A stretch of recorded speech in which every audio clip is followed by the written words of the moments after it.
Running a business can be quite a challenge for anyone. For someone to pack up their bags and start a business in a foreign country is an entirely different challenge. Meet the ambitious expats who choose the city of Breda as the place to kickstart their business. Welcome to Foreign Affairs. In the heart of Breda, down a small side road, we find a charming Irish pub called Mad Molly's. The man behind this pub is 46-year-old Leo Martin, an Irishman who first came to Breda 22 years ago. With the business being open for 3 years already, we decided to meet him and find out what brought him here. My name is Leo Martin. I'm living in Breda now 22 years. I come from a small village in Ireland, in County Louth. Not many people know where County Louth is. It's between Dublin and North Ireland. That's what I always say. And there wasn't a lot of work, but I used to get part-time work as a barman. I started off as apprentice barman. I ran into a Dutch girl. She was an au pair in the village. We sort of got on, so we started hanging out, so we started dating. The girl that Leo met had to come back to Breda to study, and he was invited to come along with her. But I stayed there with her parents for the first couple of months because I didn't have any finances enough to actually rent a place. So I had to get work, but I thought it'd be easy because all the Dutch people speak English. So I went to job agencies. Finding a job proved to be difficult without any Dutch. Well, I put myself into school first to learn Dutch. Basically, just the basics, so I can actually get a job in anywhere really. Didn't matter at this stage because beggars can't be choosers. Leo's first jobs included a call center in Tilburg and archive work at Hogeschool West-Brabant. Yeah, then after about, I think, 4 or 5 years, we broke up. It happens. So I stayed for another year. And then I was in between them 5 and 4 years of will I stay, will I go? He decided to go back to Ireland during the economic boom. When I went back to Ireland, it was a bit different to the Ireland I left. It was everybody was doing well, there was jobs everywhere. He found it hard to settle and didn't even last a year before returning to Breda. Being away for 4 or 5 years, I actually matured a lot. So you end up being your own person. So being back home, yeah, it was sort of like a bit of a struggle.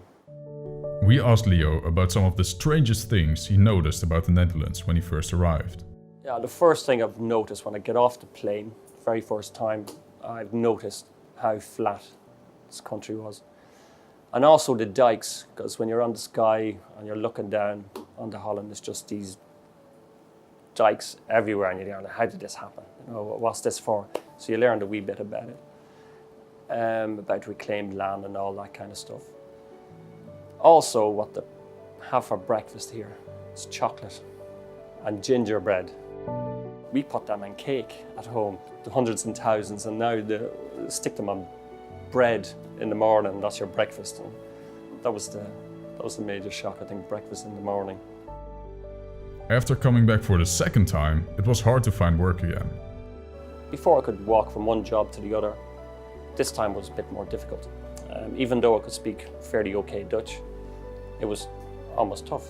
But I started working again in factories again, but it's not exactly what I like. I always done bar work. I love bar work.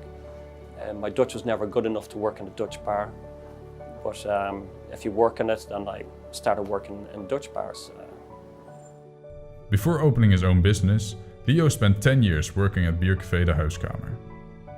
Yeah, the thing was, I met my wife at the time. We met near where I started working in the Huiskamer. It was called the Klapkot. So we were together about 18 years, 2 kids. But we wanted to start a business up before, but we didn't know what. My wife was into maybe a tea shop, that kind of stuff. But I couldn't sit myself at a tea shop because I like tea, but I'm not going to do that. And I was stuck in a barman's job that I can't see myself working for someone else when I'm 60 years old behind a bar. So yeah, decision had been made. What am I going to do? Am I going to stick working, or am I going to change career? Because you're going to have to change career at some stage, because you can't always be working in the bar. Once the decision was made, a plan was needed to put things into motion. So we got a business plan together, but there's only one problem. We have no money. We have no money at all, so we like, okay, not enough to start a business. So a friend of my wife, he was on about, why don't you start a crowdfunding campaign?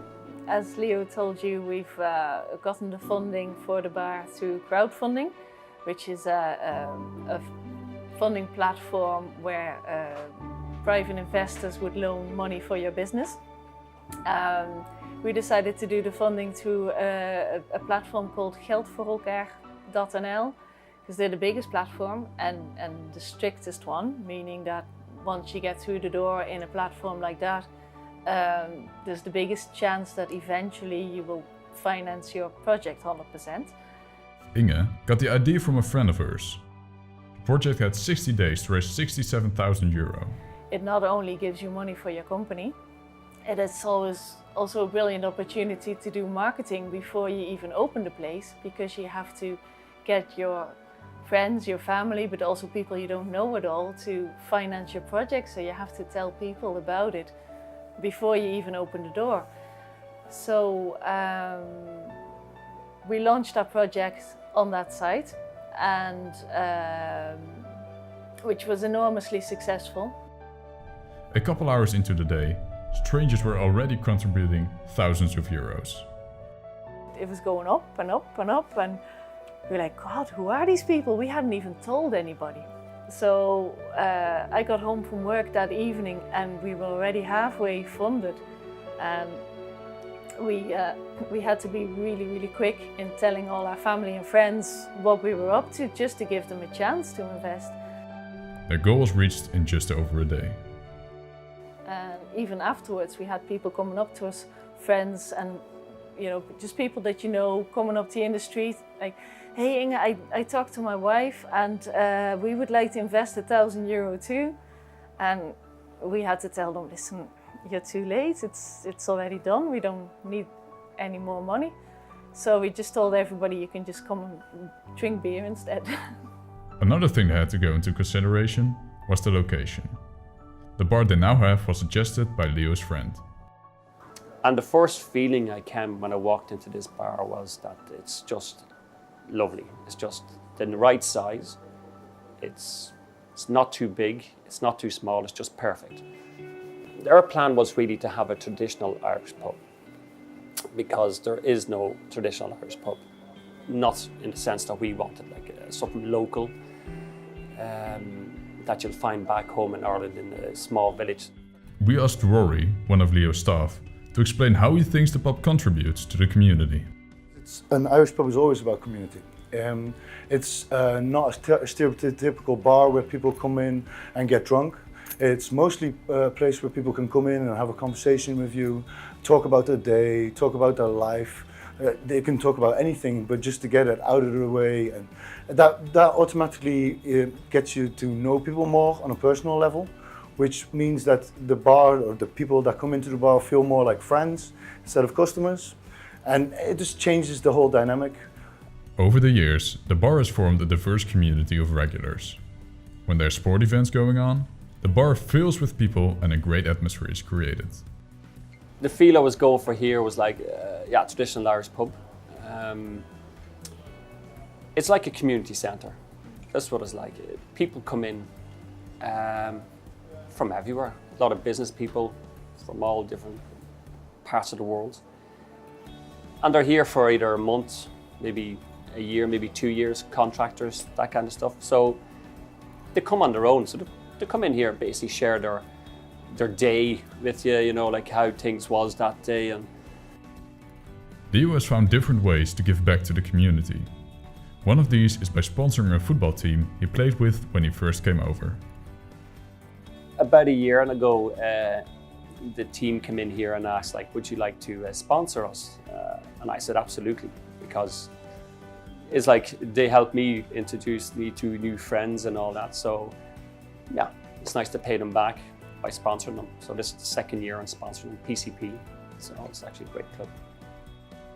While opening more locations crosses Leo's mind now and again, his priority is to maintain and grow his community at Mad Molly's. In the future, certainly would look at opening up more businesses. Why not? Maybe in Breda, maybe just outside Breda. But I've no intentions of selling Mad Molly's. I think it's one of, if not nicest places to go to in Breda. There's not many bars you can walk into and actually come in, even single women come in and sit at the bar and feel comfortable. There's not many places. Talk to the barman, tell me about your day. There's not many places left in Breda, certainly the centre. The bar is an important and unique addition to the centre of Breda. Its community continues to grow and remains open to any newcomers. Next week in Foreign Affairs, we'll meet an expat who's crazy about fitness. This personal coach even has his own brand of fighting equipment.